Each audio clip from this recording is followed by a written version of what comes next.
محمد بلال صاحب آپ اپنا سوال کیجیے گا، انمیوٹ کیا ہے آپ کو بلال صاحب۔ السلام علیکم عامر صاحب۔ وعلیکم السلام۔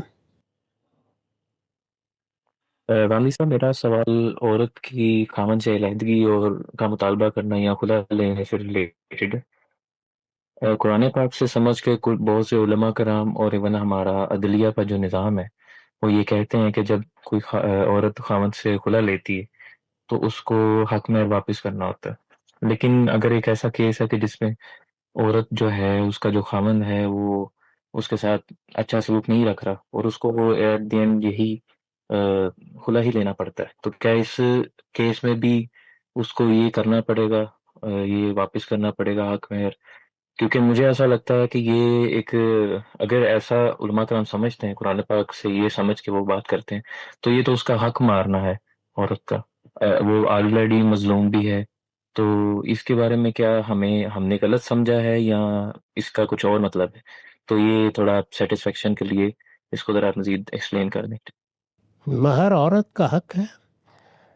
جب ہم نکاح کرتے ہیں تو ہماری روایت میں صدیوں سے نکاح اس اصول پر ہوتا ہے کہ مرد اخراجات کی ذمہ داری اٹھائے گا۔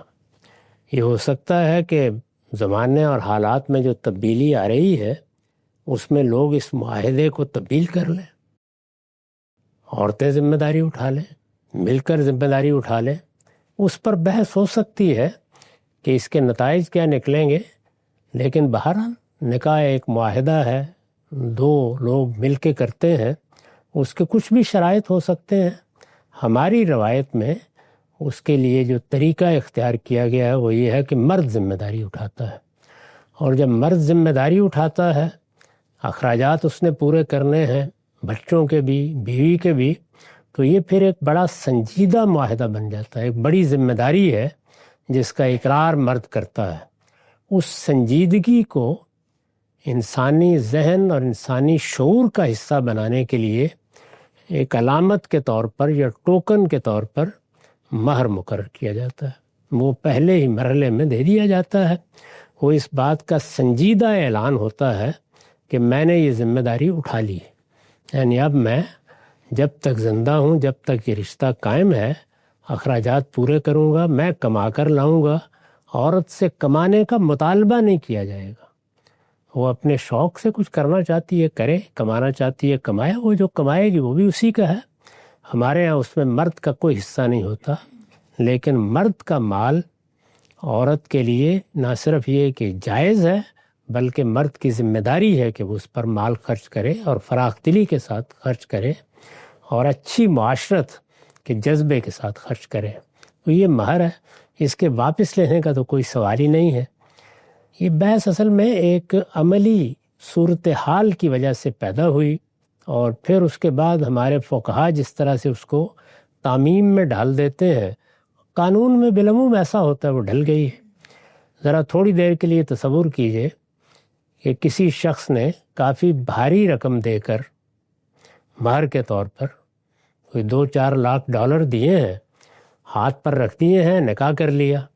بیوی صاحبہ نے کوئی 3 دن بعد مطالبہ کر دیا کہ میں تو نہیں رہنا چاہتی، تو ظاہر ہے کہ یہ اگر ایک مقدمہ بن گیا ہے تو عقل کہتی ہے، انصاف یہ کہتا ہے کہ یہ رقم واپس کر دینی چاہیے۔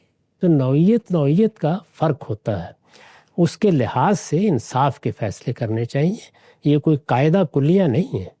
بعض موقع ایسے ہوتے ہیں، چنانچہ اس کی ایک مثال خود رسالت مآب کے زمانے میں ہے کہ ایک خاتون نے، جس کو اس کے میاں نے ایک پورا باغ دے دیا تھا، یعنی ایک باغ اس کو مہر میں ادا کر دیا تھا، اور کافی بڑا باغ تھا، غیر معمولی نوعیت کا۔